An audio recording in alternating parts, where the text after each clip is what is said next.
இந்த விஷயத்திலேயாவது இந்த இரு சமூக மக்களும், தேவர் தேவேந்திர இரு சமூக மக்களும் இணைந்து செயல்படும். உனக்குள்ள 1000 பிரச்சனை இருக்கும், அது அங்காளி வங்காளி சட்டம், அதை பிறகு பார்த்துக்கலாம். ஆகாஷ் டெலிஷன் மாதிரி வந்து மனித உரிமை மீறல் விஷயத்துல 2 சமூகங்களும் இணைந்து செயல்பட வேண்டும். அன்னைக்கு பாத்தீங்கன்னா மானாமதுரை ரோட்ல இவங்க 5 நாளா போராடிட்டு இருக்காங்கன்ட்டு தேவர் சமூகத்துல கொஞ்சம் பேர் போய் மறியல் பண்றாங்க. அது பாவம், அது தப்பு, அது அறமே கிடையாது. எதுக்காக பாவம் சொல்றீங்க? அதை சார், நீ ரோட்ல உட்காந்து போராடுறான், எனக்கு வந்து வழி மறிச்சு போராடுறதுனால எனக்கு பாதிப்பு வருது. நம்ம சமூகத்துல எத்தனை பேர் செத்து போயிருக்கோம், எத்தனை போராட்டங்கள் பண்ணியிருக்கோம். அப்பெல்லாம் தேவேந்திர குலத்துல யாராவது அந்த போராட்டத்துக்கு எதிர் போராட்டம் பண்ணியிருக்காங்களா? இது செய்யாதீங்க, இது தப்பு, இது அறமே கிடையாது. முதல்ல. 2வது, அவங்க உரிமையை கேட்டு போராடிட்டு இருக்காங்க. இழப்பினுடைய வழி அவனுக்கு தான் புரியும். உனக்கு முடிஞ்சா உபகாரம் பண்ணு. ஏன் ஒவ்வொருத்தரையும் பண்ற? உனக்கு அது தப்பு இல்லையா? அப்ப யார் சொல்லி கொடுத்து பண்ற? காவல்துறை உனக்கு இப்படி பண்ணு, அந்த போராட்டத்தை கலைச்சு விட்டுன்னு சொன்னானா? காவல்துறை சொல்லித்தானே நீ செய்யறப்போ? அப்படிதான் தோணுது எனக்குலாம். அதனால தயவு செய்து இதை செய்யாதீங்க. இது வந்து மிகப்பெரிய அளவுல வந்து ஜாதிய துவேஷத்தை, வெறுப்பை உண்டாக்கிறோம். இதெல்லாம் எங்களுக்கு பெரிய உடன்பாடு கிடையாது சார். காவல்துறை வந்து எந்த காலத்தையும் உங்களை வந்து காப்பாற்ற போறது கிடையாது.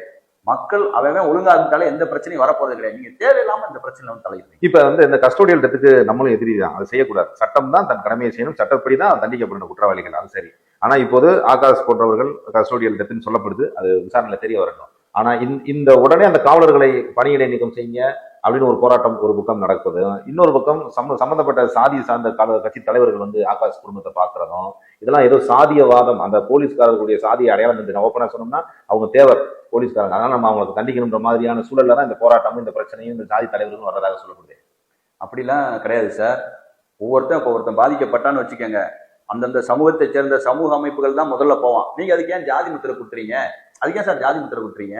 அப்ப ஊர்காவலன்னு ஒருத்தரை வந்து சுட்டுட்டாங்க. அவர் ஊர்காவலன்னு சுட்டவனும் வந்து என்ன சாதி கொஞ்சம் செக் பண்ணி பாருங்க. அதுக்காக இந்த ஜாதியை வந்து ஆப்போசிட் ஜாதியை வச்சுலாம் யாரும் வந்து இது பண்ண போறது கிடையாது. நீங்களே எதிர் ஜாதி தூண்டி விட பாக்குறீங்க. இந்த ஜாதிக்கு இந்த ஜாதி எதிர் ஜாதி. முதல்ல இதுவே தவறு. Police is police. போலீஸ் என்னைக்கும் கவர்மெண்டோட ஆளு. அவருக்கு ஜாதிலாம் கிடையாது. அவங்கள பொறுத்தளவுல அவங்க யாரு எந்த சமூகத்துல இருந்து எதிர்ப்பு அதிகமா வராதோ, முக்கியமா வந்து தேவர் சமூகத்துல வந்து யாரும் பெருசா போராட மாட்டான். அதே போல எந்த சமூகம் இழிச்சவாய சமூகம்னு பார்ப்பான். அந்த சமூகத்தெல்லாம் வந்து போட்டு தள்ளிக்கிட்டே இருப்பான். அவன் மற்றவங்களை பயமுறுத்துறதுக்கு, சுட்டு கொல்லக்கூடிய, அடித்து துன்புறுத்தக்கூடிய சமூகங்கள் என்றால் இந்த தேவர் தேவேந்திர சமூகம் தான். ஏன்னா இவங்களை வந்து நம்ம ஈஸியா பேசிக்கலான்ட்டு.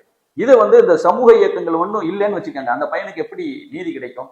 அந்த பையனுக்கு எப்படி சார் நீதி கிடைக்கும்? இதுக்கு எதுக்கு சார் நீங்க ஜாதியை முலாம் பூசுறீங்க? அவன் ஒருவேளை அடிச்சு கொண்டே வந்து சொந்த சாதிக்காரன் கூட இருக்கலாம், அதுல அவங்களுடைய சமூகத்தை சேர்ந்தவர் இருக்கலாம். இது ஜாதி அடிப்படையில நடந்தது கிடையாது. இவங்களை பொறுத்தளவு அன்னைக்கு ஒரு ப்ரெஷர். ஏன்னா அங்க பெரும்பத்து பிரச்சனை நடக்குது. அடுத்த நாள் அந்த என்ன இடைக்காட்டூர்ல ஒரு பிரச்சனை நடக்குது. அப்புறம் வந்து அந்த மாதிரி ப்ரெஷர்ல இருக்கும்போது வந்து அடுத்த நாள் இந்த பிரச்சனை நடந்தது. குறைய என்ன நினைக்காங்கன்னா சடனா ஏதாவது ஒண்ணு பண்ணுனா தான் இந்த நம்ம வந்து கவர்மெண்ட் வந்து சட்ட ஒழுங்கை பாதுகாத்துன்றத சொல்ல முடியும் அப்படின்றதுக்காக எதனாலும் செய்யுங்கன்றதுதான் கவர்மெண்டோட மறைமுக உத்தரவு. அதுல பலியானதுதான் இந்த பையன் பலியா இருக்க வேண்டிய அவசியம் கிடையாது. இதுல வந்து பாத்தீங்கன்னா நாங்க என்ன சொல்ல வர்றோம்னா, பெரிய பெரிய அக்யூஸ்டை விட்டுட்டு இந்த மாதிரி சின்ன வசங்களை போய் எதுக்கே அந்த மாதிரி பண்றீங்க? இதுதான் எங்களுடைய கேள்வி. இந்த ஸ்பெஷல் டீமை பொறுத்தளவுல நிறைய மாவட்டங்கள்ல ஒரு குறிப்பிட்ட சாதியை மட்டும்தான் போட்டுட்டு இருக்காங்க. இப்போ திருநெல்வேலிலாம் பார்த்தா குறிப்பிட்ட சாதி தான் இருப்பாங்க. அவங்க இன்னொரு சாதிக்கு எதிராக செயல்படுவாங்க. சிவகங்கையை பொறுத்தளவுல அதுல எப்படி இருக்காங்கன்னு எனக்கு தெரியல. அதே விஷயத்துல வந்து ஜாதிக்கு இதுக்கு சம்மந்தம் இல்லை. Police is police. போலீஸ் அவங்க வேலையை அவங்க கிளீனா பண்ணி அவனை கொல்ல நினைச்சு கொண்டுட்டாங்க. அதுக்கு அது எந்த சாதியா இருந்தாலும் நடவடிக்கை எடுக்கணும். அது நம்ம சொந்த சாதியா இருந்தாலும் நடவடிக்கை எடுக்கணும். எதுக்காக அடிச்சு கொள்ளணும்? என்ன சார் நம்ம போலீஸ்காரங்க என்னைக்கு வந்து இப்ப நானே போறேன், ஒரு தப்பு பண்ணிடுறேன், அண்ணன் நம்ம சாதி சொல்லி விட போறாங்களா? அப்படிலாம் கிடையாது சார். போலீஸா மட்டும் பாருங்க சார். நீங்க ஏன் சார் காக்கி யூனிஃபார்முக்கு ஜாதியை ஊட்டிக்கிட்டு இருக்கீங்க? அவங்க அப்படிதான், அவங்க பண்ணது தப்பு. அந்த தப்புக்கு அவங்க தண்டனை அனுபவிச்சே தீரணும். அவங்களுக்கு ஆக்சுவலா வந்து எவ்வளவு பெரிய ஒரு துரதிருஷ்டவசமான ஒரு நிகழ்வு பாருங்க. அந்த சமூக அமைப்புகள் மட்டும் போயிருக்காங்க, மற்ற சமூகம் எவனுமே சப்போர்ட் பண்ணல. உண்மையிலே வந்து இது ஒரு அவன் இறந்து போன ஒரு தமிழ் குடின்னு நினைச்சிருந்தா அந்த இடத்துல யார் போராடி இருக்கணும்? பொதுமக்கள் போராட்டமாக மாறி இருக்க வேண்டும். அந்த பொதுமக்கள் யாதவர் போயிருக்கணும், நாடார் போயிருக்கணும், செட்டியார் போயிருக்கணும், தேவர் எல்லாரும் போயிருக்கணும்ல. ஏன் போகல? எதுக்கு போகல? அப்ப ஒரு சாதியை ஏன் இப்படி ஒதுக்குறீங்க? ஏன் ஒடுக்குறீங்க?